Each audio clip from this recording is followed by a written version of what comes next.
네, 여러분, 안녕히 주무셨습니까? 좋은 아침입니다. 오늘은 특별한 경험을 했네요. 우리 진선영 미디어 부장님의 컴퓨터가 깨져가지고, 다른 컴퓨터를 사용하다 보니까, 오늘은 들어오질 못하셨어요. 제 시간 안에. 그래서 영상과 음악을 못 보내드렸는데 대신 일찍 좀 들어오신 분들하고 프리토킹을 좀 나눴네요.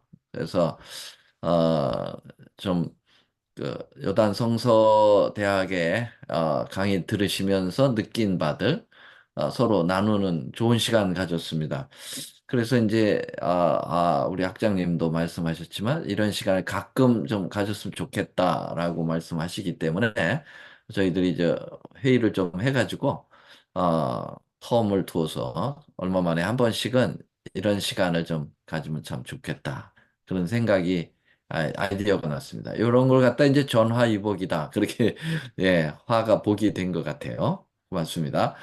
자, 오늘은 계시록 7장 세 번째 시간. 오늘 계시록 7장을 맞춰보려고 노력하고 있습니다. 자, 어제 말씀드린 것 중에 지구상에 있을 마지막 사건들 도표를 여러분들에게 보여드렸는데요. 자, 인치는 우리가 지금 계시록 7장은 14만 4천인의 인치는 사건이 나오기 때문에 이 도표를 제시했습니다. 특별히 이제 인치는 시기는 1844년 어, 이 하늘 성소 정결 시작이 시작되는 때부터 시작해서 어, 은혜 시기의 끝까지 그래서 그 중간에 이제 국가적인 일요일 법령이 있는데요. 내셔널 선데이 로우. 바로 여기에 이른비와 늦은비가 있고요. 그리고 여기 예비적인 층과 최후의 인침이 이제 이렇게 언급되어 있습니다.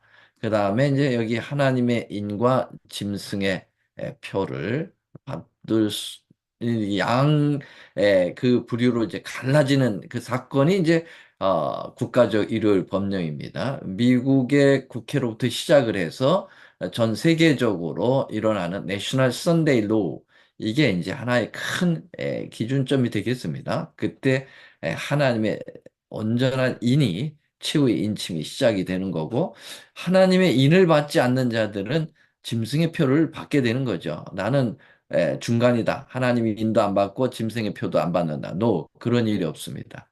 둘 중에 하나입니다. 하나님의 인을 받아 하나님의 구원의 백성이 되든지 아니면 에, 짐승의 표를 받아 결국은 멸망을 받든지 이 흑백 논리가 강한 것이 바로 예언의 역사입니다. 자, 이걸 지난 어제 시간에 말씀을 드렸고요. 특별히 하나님의 인서부터 공부했습니다. 어제는요. 하나님의 인을 가지고 에돔론데서부터 올라와서 이제 인을 쳐 나가는데요. 인이 치기 전까지 그 수의 인을 다 치기까지 땅이나 바다나 나무에 해하지 않도록 천사들이 사방에 바람을 붙들고 있어 전쟁과 재난과 여러 가지의 이 지구를 멸망시킬 그러한 인간적 요소들을 다 막고 계시다라는 거 말씀드렸습니다. 자, 그럼 도장이라는 게 뭐냐? 정말 이마에다가 도장을 찍는 거냐? 그건 아니죠. 상징적인 의미를 가지고 있습니다. 이 도장이라고 하는 것은 소유물 표시고 보증 약속, 명예와 신뢰, 신분의 표시적인 그런 상징성을 가지고 있다라는 것입니다. 자, 그러면 이 인이 성경적으로 보면은 적어도 네 가지의 형태로 우리가 보여줄 수가 있는데요. 그리스도의 피가 하나님의 인으로서 역할을 할 수가 있겠고요. 두 번째는 침례, 세 번째로는 성령의 인, 네 번째로는 안식일에 대하여 말씀을 드렸습니다. 그리스도의 피가 왜 하나님의 인의 요소로 적용이 되는 걸까요? 그것은 계시록 그 출애굽기 12장에 보면은 유월절 어린 양의 그 피가 표적이 된다라고 말씀하면서 이것을 연관시켰습니다.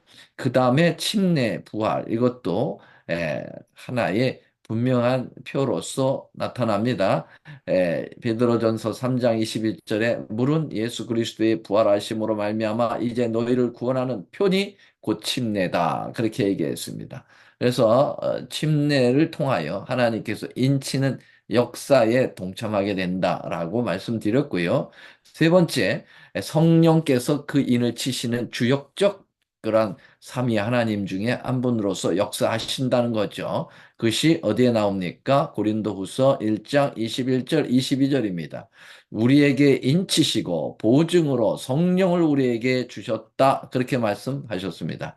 자, 마지막으로 안식일이죠. 안식일이 하나님의 인인 것에 대해서 여러분들은 여러 번 들으셨을 겁니다. 특별히 대표 성경절 출애굽기 31장 13절의 말씀에 보면은 너희는 나의 안식일을 지키라. 이는 나와 너 사이에 너희 대대의 표징이니 여기 이 표징이 바로 도장, 사인, 하나님의 인이라고 볼 수가 있겠습니다. 그러면 이 도장이 정말 이 안식일이 도장이 될 수 있을까? 네, 특별히 고대 문서에 보면은 도장을 가운데 찍는데요. 특별히 십계명 가운데 10가지 계명 중에서 하나님의 인의 역할을 하는 계명이 안식일 계명이라는 것입니다. 그래서 가운데다 박 도장을 찍었죠. 자, 그러면 안식일이 도장으로 삼을 수 있는 이유가 있느냐? 그 당위성이 어디에 있느냐? 적어도 6가지를 말씀드렸습니다. 첫째, 소유의 개념이죠. 하나님께서 우리를 창조하시고 우리를 구속하셨는데 창조의 기념일로 안식일을 제정하셨고 구속의 기념일로 안식일을 제정하셨습니다. 그래서 창세기 2장 1절로 3절에 보면 다 이루었다 하시고 첫 창조하고 안식일이 왔고요. 그 다음에 요한복음 19장 30절에 보면 다 이루었다 하시고 또 안식일이 왔는데 요한복음 19장에 다 이뤘다는 것은 테텔스타이 우리의 구속을 완성시켰다. 다 갚았다라는 말입니다. 그래서 창조와 구속의 기념일이 안식일이기 때문에 하나님은 창조한 너희, 구속한 너희가 너는 내 것이다 라고 하는 소유적 강한 표현을 하고 계셨다 말씀드렸습니다. 두 번째는 거룩의 개념.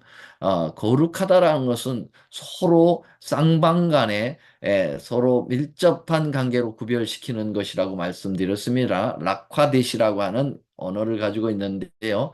약혼하다 그런 뜻입니다. 그래서 이 안식일 속에 거룩이 들어있고 거룩은 둘 간의 계약에 끈끈한 서로의 구별된 온전한 그런 관계로 형성된다. 그래서 거룩이 중요하다고 말씀드렸고요. 보편, 이 보편성은 모든 인류를 사랑하시는 주님께서 그들과 관계를 가져야 되니까 시간적 개념인 안식일을 사용했다는 겁니다.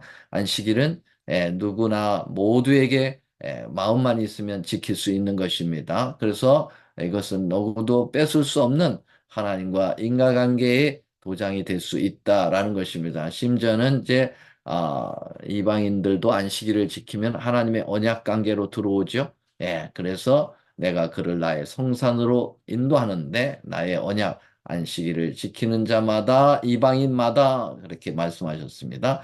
자, 그리고 불멸의 개념은 이것은 대대로 찍어야 되는 것이죠. 한 시대의 백성들만 언약으로 체결하는 것이 아니잖아요. 우리 주님과 우리는 제너레이션 투 제너레이션입니다. 창세서부터 마지막까지 존재한 모든 인류에게 기회를 줘야 되기 때문에 이것은 마모돼서도 안 되고 훔쳐가서도 안 되도록 만드는 역시 시간적 개념인 안식일을 도장으로 삼았던 이유가 있다라고 말씀드렸고요.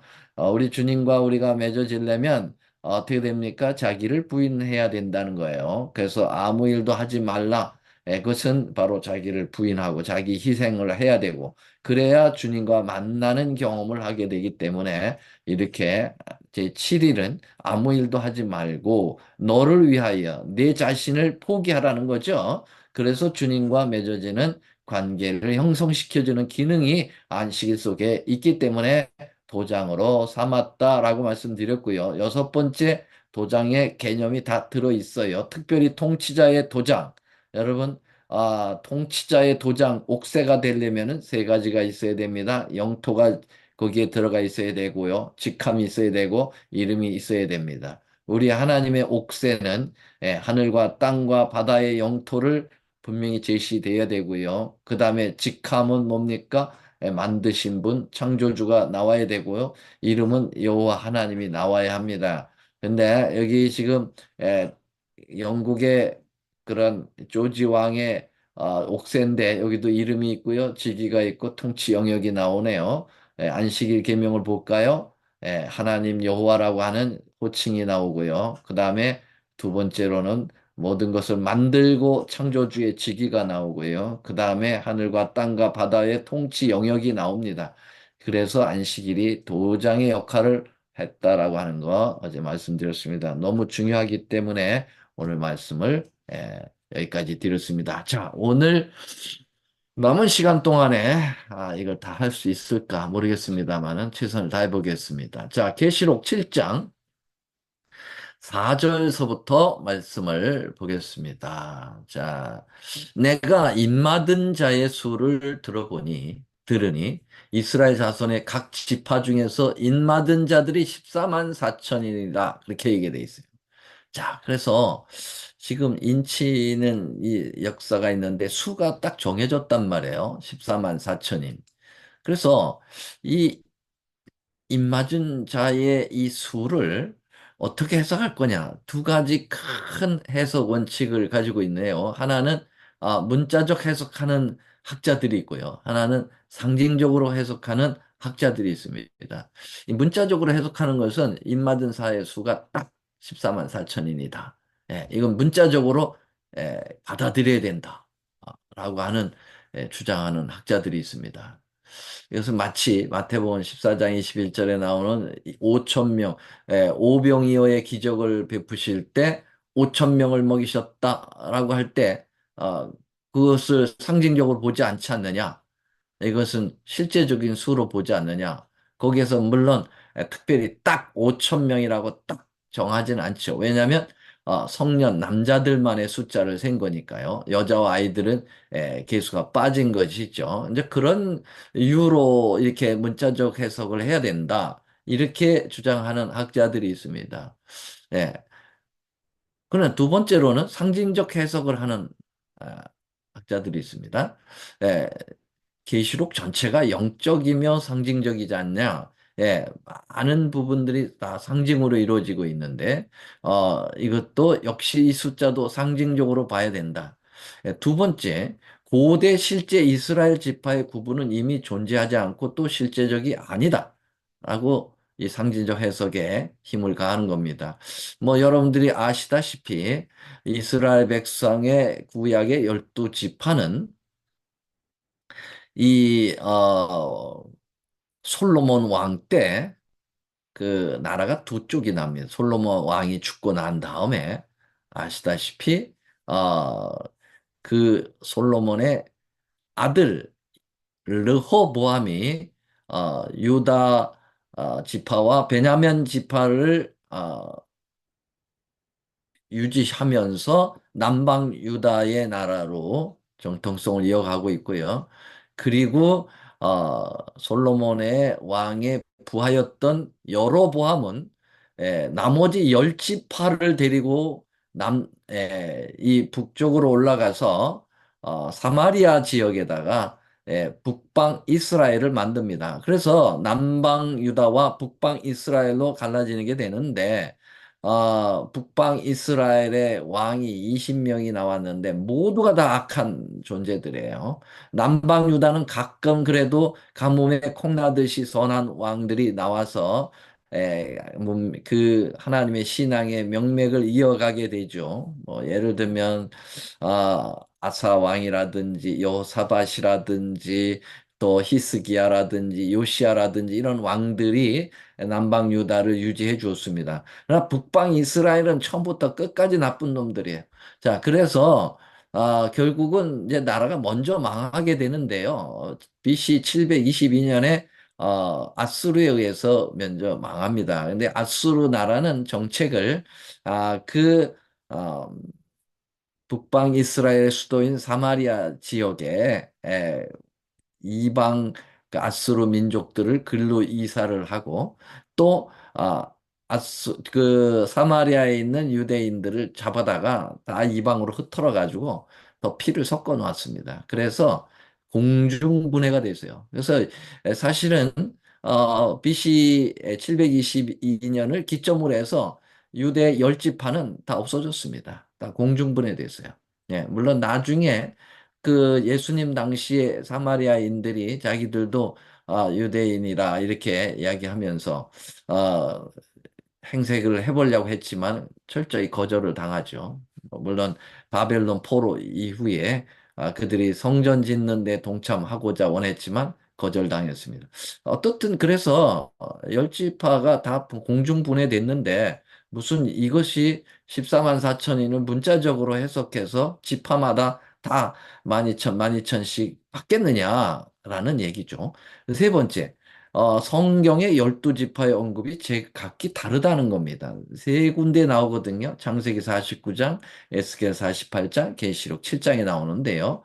여기 잠깐 제가 한눈에 보도록 이렇게 만들었습니다. 계시록 7장에는 12지파 중에서 다니엘과 단 지파와 에브라임 지파가 제외됐고요. 창세기 49장이 이제 정통 12지파가 나오죠. 그리고 에스겔 48장은 요셉과 레위 지파가 제외됩니다. 이렇게 성경에 나오는 12지파들에 대한 그 지파의 행색이 다 다른데 어떻게 12지파에 딱 맞게 그러한 그 인이 쳐질 수 있느냐? 이건 상징이다라고 주장하는 거죠. 자, 조금 더 나가 볼까요? 4번 보세요. 4번에 보면은, 상징적 해석 4번입니다. 보면은, 유다 지파도 바벨론 포로 후 혼혈이 많이 생겼습니다. 근데 열 지파가 다 공중분해됐고, 유다 지파는 바벨론으로 이제 포로로 끌려가서 70년 동안 포로 생활하는데, 거기에서 포로 생활하면서 유다 지파의 피가 다 많이 섞였다 이거죠. 본방인들하고. 그래서 나중에 바벨론 포로 70년 만에 돌아왔지만은 그것도 반만 돌아왔어요. 돌아온 사람들이 피가 많이 섞여 있었기 때문에 그것도 정통 아주 순수한 혈통이 아니다. 그래서 이거를 실제적으로 보면 큰 문제가 있다라고 하는 주장이 상징적 해석입니다. 그리고 다섯 번째 꼭 12,000명씩 구분했다는 것은 이 숫자 자체가 12,000명, 한 지파당 12,000명, 12,000명이라고 하는 이 숫자의 자체가 상징성을 가지고 있다는 거죠. 자, 잠깐 보여드리겠습니다. 아, 14만 4천이라는 것은 12 곱하기 12 곱하기 1000이라는 거예요. 그러면 10이라는 것은 12지파 구약을 의미하지 않느냐. 그 다음에 12라고 하는 것은 다시 열두 사도의 그러한 신약을 의미하는 것이 아니냐. 거기다가 충만한 수 천을 해서 14만 4천인이 되었다. 그래서 이건 모두가 상징수이기 때문에 이것을 상징적 숫자로 풀어야 된다라고 이야기하는 것입니다. 자, 그러면 여러분들은 아, 문자적으로 해석하고 싶습니까? 아니면 상징적으로 해석하고 싶습니까? 네, 이것은 지금 우리 교단 자체도 제7안식 예수 재림교회도 이 부분을 뭐 딱 이것으로 해야 된다, 저것으로 해야만 된다라고 하는 딱 선을 그어놓지는 않았습니다. 두 쪽에 다 그 문을 열어놓고 있고요. 그러나 여러분들이 개인적으로 어느 쪽을 더 선호를 하는지 예, 어, 생각할 수가 있겠는데요. 어, 저는 개인적으로 이 첫 번째 문자적으로 해석하는 것에 상당한 무리수가 있다. 그러나 상징적으로 해석하는 것은 상당히 많은 성서적인 것이라든지 여러 가지로 합리성이 있다라고 볼 때 상징적인 해석이 옳지 않느냐라고 생각을 하고 있습니다. 음, 대부분 이제 여기에 다 동의를 하고 있죠. 자, 넘어가겠습니다. 그러면 성경과 예언의 신에 나타난 14만 4천인의 특징을 잠깐 보겠습니다. 이 14만 4천인에 대한 특징은 계시록 14장에 가서 본격적으로 나옵니다. 그래서 여기서는 어, 잠깐 스쳐 지나가기만 하겠습니다. 14장에 가서 구체적으로 공부하고요. 첫째, 14만 4천이는 예수님께서 오실 때 살아있는 성도들이라고 하는 사실이 교회 증언 1권이라든지 또 각 시대 대쟁투에 나오는 말씀이 있습니다. 그리고 두 번째, 마지막 환란에서 나온 자들이다. 계시록 7장 14절에 보면은 환란에서 나온 자들이라고 분명히 나와 있어요. 그 환란은 야곱의 환란을 겪었다는 거죠. 심판이 부어질 때 중보자 없이 서는 그러한 존재들이고 지구가 재앙으로 항파되는 최후의 장면을 목격하고 자신들의 고통, 배고픔, 목마름을 경험한 자들이다. 그래서 아무도 부를 수 없는 경험의 노래, 새 노래, 모세 어린 양의 노래를 부를 수 있는 자들. 그래서 뭐 우리가 흔히 이야기하듯이 14만 4천인들은 하늘 찬양대로서 구성받을 수 있다라고 이야기하게 되겠죠. 그다음에 이제 초기 문집에 보면은 14만 4천인들은 세계를 방문할 특권을 지닌다. 그렇게 얘기했는데 뭐 이들만이 세계 온 우주를 방문을 할 것인지 그건 모르겠어요. 자, 그다음에 시온산의 성전에 들어갈 수 있는 자들 14만 4천인들만 들어갈 수 있다라고 하는 그런 언급이 있긴 있습니다. 자, 그래서 여기 조금 입만든 자의 신원을 좀 더 구체화하면은요. 최후 대재앙들이 전개되는 동안 능히 설 수 있는 자들이다. 왜냐하면 계시록 6장 17절 우리가 공부한 것처럼 그 하늘의 종이축 말려가지 대기권이 말려가고 섬들이 제자리를 옮기고 막 정말 대단한 이 마지막 예수님 재림 직전에 이제 악인들에게 이제 그 내리는 이 지구의 파멸 여기서부터 능히 설 수 있는 자들이 있느냐? 누가 능히 설 수 있을까라고 질문하고 이제 6장 마치잖아요. 그리고 7장에 들어오니까 그것을 이길 자들이 바로 누구라는 거예요? 14만 4천이라는 것이 자연스럽게 받아지게 되는 것이죠. 그래서 이 재재앙을 전개되는 동안 그들은 살아남아서 예수님 재림을 목격하고 함께 하늘로 올라갈 자들이다라는 겁니다. 그래서 두 번째 하늘의 인정을 받아 어린 양과 함께 시온산에 설 자들 계시록 14장 1절에 나오고 있고요. 저들은 다른 사람이 부를 수 없는 경험의 노래를 부를 자들. 역시 계시록 14장에 다 나오는 겁니다. 그때 다시 한번 말씀을 드리겠습니다. 하나님과 어린 양께 첫 열매로 지정된 자들이고 아무 흠과 결함이 없는 자들입니다. 이런 자들이 있을까요? 이거는 무엇을 의미하냐면 예수님 안에서 다 회개하고 용서를 받는 경험을 얘기하는 거지. 이렇게 아무 흠도 경험이 그런 결함이 전혀 없는 그러면 하나님이죠. 그건 아니죠. 그래서 예수님 안에서 어린 양이 어디로 인도하든지 따라가는 자들인데 그래서 흠과 결함을 없게 만들어 하늘 본향으로 이끌 존재라는 것입니다. 짐승과 구상의 수를 이기고 벗어난 자들이다. 예.